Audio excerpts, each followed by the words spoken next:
ৰুমত আছিলে ৰাতি এটাকলৈকে সিহঁতে সাৰ পাই আছিলে তাৰপিছত টোপনি গৈছে ফাৰ্ষ্টৰ ৰুমটোতে। এতিয়া বৰ্তমান কি ক'ত আছিলে তেতিয়া? তেতিয়া আইতা আৰু মাহীৰ লগত আছিল। আইতা তাই বেছিভাগ সিহঁতৰ লগতে বহি থাকে। কিহেৰে মাৰিছে গম পোৱা নাই, ভিতৰত সোমাই পাওঁতে আপোনাক শুনামতে শুনামতে ৰড বুলি শুনিছোঁ। কেইটামান বজাত হোৱা বুলি শুনিলে আপুনি কথাটো?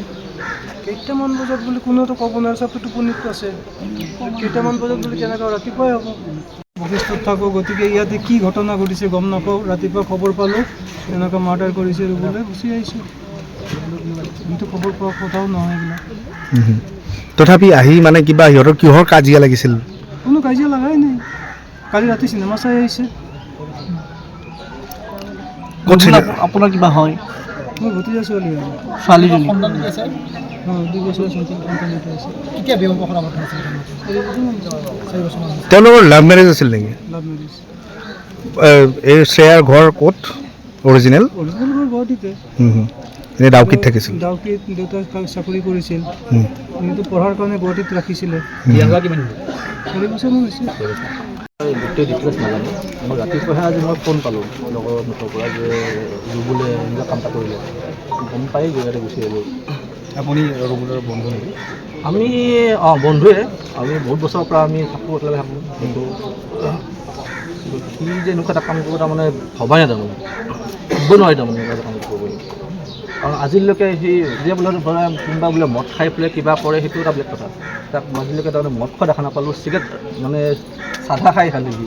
তাৰ বাহিৰে বেলেগ বাহিৰা বস্তু খোৱা দেখাই নাই। এনেই কিবা গম পাইছে নেকি ইয়াত কিহৰ কাৰণে গোটেই ঘটনা? নাই একো ফেমিলি মানুহে কিবা কৈছে নেকি? নাই কৰা। আগে পিছে কিবা কাজিয়া পেচাল কিবা আছে? মাজে মাজে ধৰক এতিয়া চাওক, সাংসাৰিক কাজিয়া থাকেই, চবৰে থাকে আৰু। কিন্তু এতিয়া তেওঁলোকৰ ভিতৰুৱা কি কাজিয়া গম নাপাওঁ আৰু। ৰুবলৈ এনেকুৱা কোৰ্চ কৰিলে, তেতিয়া আৰু লগে লগে গুচি আহিলোঁ আৰু। তেওঁ চাৰেণ্ডাৰ কৰিলে? চাৰেণ্ডাৰ কৰিছে। ৰুমত আছিলে ৰাতি এটাকলৈকে সিহঁতে সাৰ পাই আছিলে তাৰপিছত টোপনি গৈছে ফাৰ্ষ্টৰ ৰুমটোতে। এতিয়া বৰ্তমান কি ক'ত আছিলে তেতিয়া? তেতিয়া আইতা আৰু মাহীৰ লগত আছিল। আইতা তাই বেছিভাগ সিহঁতৰ লগতে বহি থাকে।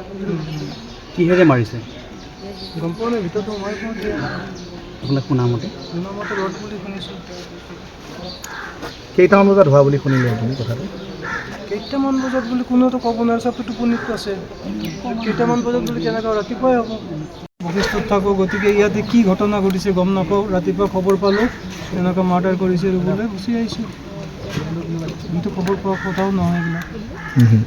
তথাপি আহি মানে কিবা সিহঁতৰ কিহৰ কাজিয়া লাগিছিল? কোনো কাজিয়া লগাই নাই, কালি ৰাতি চিনেমা চাই আহিছে। আপোনাৰ কিবা হয়? মোৰ ভতিজা ছোৱালী হয়।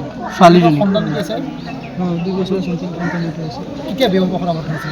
4 বছৰমান হৈছে। তেওঁলোকৰ লাভ মেৰেজ আছিল নেকি? লাভ মেৰিজ। এই শ্ৰেয়াৰ ঘৰ ক'ত অৰিজিনেল? অৰিজিনেল ঘৰ গুৱাহাটীতে। এনেই ডাউকিত থাকিছিল? ডাউকিত দেউতাই চাকৰি কৰিছিল। কিন্তু পঢ়াৰ কাৰণে গুৱাহাটীত ৰাখিছিলে। বিয়া হোৱা কিমান? 4 বছৰমান হৈছে। গোটেই ডিটেইলছ নাজানো। মই ৰাতিপুৱাহে আজি মই ফোন পালোঁ লগৰ মুখৰ পৰা যে ৰুবুলে এনেকুৱা কাম এটা কৰিলে। গম পাই ইয়াতে গুচি আহিলোঁ। আপুনি ৰুবুলৰ বন্ধু নেকি? আমি বন্ধুৱে।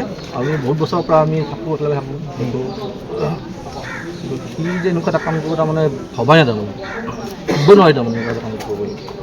কাৰণ আজিলৈকে সি যে বোলে ধৰা কোনোবা বোলে মদ খাই পেলাই কিবা কৰে, সেইটো এটা বেলেগ কথা। তাক আজিলৈকে তাৰমানে মদ খোৱা দেখা নাপালোঁ, চিগাৰেট মানে চাধা খাই খালি সি। তাৰ বাহিৰে বেলেগ বাহিৰা বস্তু খোৱা দেখাই নাই। এনেই কিবা গম পাইছে নেকি ইয়াত কিহৰ কাৰণে গোটেই ঘটনা? নাই একো ফেমিলি মানুহে কিবা কৈছে নেকি? নাই কৰা। আগে পিছে কিবা কাজিয়া পেচাল কিবা আছে? মাজে মাজে ধৰক এতিয়া চাওক, সাংসাৰিক কাজিয়া থাকেই, চবৰে থাকে আৰু। কিন্তু এতিয়া তেওঁলোকৰ ভিতৰুৱা কি কাজিয়া গম নাপাওঁ আৰু। ৰুবলৈ এনেকুৱা কোৰ্চ কৰিলে, তেতিয়া আৰু লগে লগে গুচি আহিলোঁ আৰু। তেওঁ চাৰেণ্ডাৰ কৰিলে? চাৰেণ্ডাৰ কৰিছে। যিকোনো খবৰৰ বাবে যোগাযোগ কৰক 7090017330 লগতে 7099017110 নম্বৰত।